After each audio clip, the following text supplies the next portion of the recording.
लेकिन ईरान क्यों नहीं? ईरान का ये कहना है कि अगर स्ट्रेट ऑफ हार्मुज से कोई भी पार कर रहे हैं तो हम उसे माइंस लगा करके, मतलब जल में माइंस लगा करके उड़ा देंगे। लेकिन सवाल ये मन में बनता है कि क्या ईरान डर रहा है भारत से?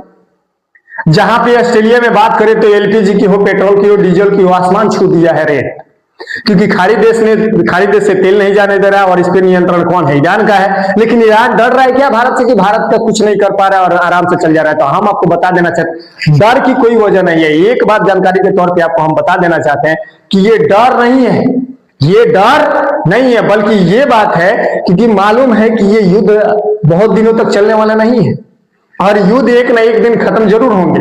लेकिन सवाल ये है कि जब युद्ध ये खत्म होंगे तो फिर से, क्योंकि सबको मालूम है कि युद्ध में तो तबाही होती है और अर्थव्यवस्था इतर बितर तितर बितर सब कुछ हो जाएगा। लेकिन सवाल ये है कि जब अर्थव्यवस्था बिगड़ी हुई होगी तो फिर उस अर्थव्यवस्था को मजबूत करने के लिए एक प्लेटफॉर्म चाहिए और वो प्लेटफॉर्म कोई और नहीं है, भारत की उभरती हुई और तेजी से बढ़ती हुई अर्थव्यवस्था है, जो भारत के सबसे बड़े बाजार में अपना सामान बेचने के लिए तत्पर रहेंगे। कौन? ईरान, चाहे कोई भी देश हो।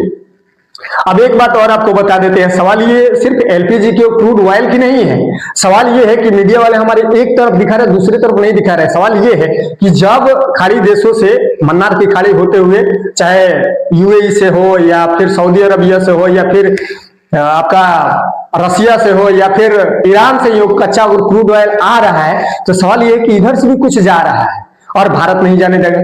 मतलब खाने पीने की जो भी वस्तु होंगी, फल फ्रूट, आटा चावल, कुछ भी खाने पीने की सभी वस्तुएं जो है इधर से ही जाता है।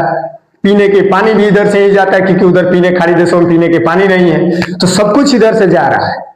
तो पीने के पानी से लेकर के नहाने, खाने, उड़ने, पहनने, ए टू जेड सब कुछ इधर से जा रहे हैं और उधर से सिर्फ क्या आ रहे हैं? चलने के साधन आ रहे हैं। लेकिन सवाल ये है कि अगर ये वेस्ट पश्चिमी देश, अगर मिडिल ईस्ट, अगर वहां से क्रूड ऑयल नहीं आने देंगे तो फिर इधर से ईस्ट वाले नहीं जाने देंगे, इधर से नहीं जाने देंगे। खाने पीने के वस्तु तो मारे के मारे जाएंगे।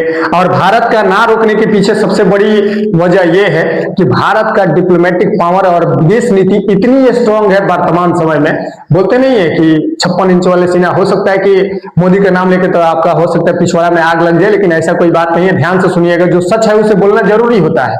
अभी वर्तमान समय में विश्व के कोई भी देश देख लीजिए जिसके साथ भारत का आयात निर्यात हो रहा है, सभी देशों के साथ अगर पाकिस्तान और बांग्लादेश को माइनस कर दिया जाए तो सभी देशों के साथ रिलेशन हमारा बहुत स्ट्रांग है। क्योंकि जब ऑपरेशन सिंदूर हो रहा था तो उस समय भी आप लोग ध्यान दिए होंगे, पक्ष हो या विपक्ष हो, सबको इधर उधर कई देशों में भेजा गया था। क्योंकि देख लीजिए, हम लोग युद्ध चाहते नहीं है, हम लोग शांति प्रिय हैं। लेकिन सवाल ये है कि जब ये पाकिस्तान अपना बचपना हरकत दिखाएगा तो एक आध दो बम मारना इस पे जरूरी है। इसीलिए सभी देशों, सभी जगहों पे स्वयं ओवैसी को भी भेजा गया था।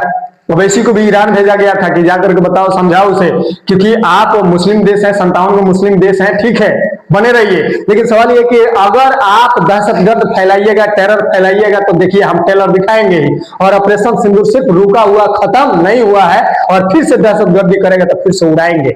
यही बात बताने के लिए मोदी जी ने सभी जगह भेज दिया था। लेकिन आज पूरे विश्व एक ही आदमी की तरफ मुंह करके देख रहा है, वो है मोदी। वो है मोदी, 56 इंच के सीना वाले यही है मोदी। और मोदी को लोग ध्यान दे करके देख रहा है कि काश मोदी जी आते और हमारी जान बचाते। क्योंकि इस युद्ध को एकलौता अगर कोई रोक सकता है, इस भयावह युद्ध को, तो मोदी ही है। लेकिन सवाल ये है कि अगर स्ट्रेट हार्मुज से अगर क्रूड ऑयल नहीं आने देगा तो इधर से कोई खाद्य पदार्थ नहीं जाने देगा, वो लोग भूखे मर जाएंगे। और हम लोग तो भाई किसी तरह काम चला लेंगे, लकड़ी हमारे पास, ईंधन है, ऑप्शन है हमारे पास प्लान ए प्लान बी दोनों है। लेकिन उसके पास ना ये तो प्लान ए है ना प्लान बी है, तो पिलाने में खत्म हो जाएगा कहानी उसका। इसीलिए स्ट्रेट ऑफ हार्मुज से भारत एक बढ़ती हुई सबसे ताकतवर अर्थव्यवस्था में बढ़ रही है और सबसे बड़ा बाजार बना हुआ है। इसीलिए युद्ध का कभी ना कभी अंत है और ईरान को मालूम है कि फिर से अपनी अर्थव्यवस्था पर अगर खड़ा होना है तो भारत से मित्रता रखना ही होगा। क्योंकि ये पाकिस्तान जो है नंगा भिख मंगा कल भी था, आज भी है और आगे भी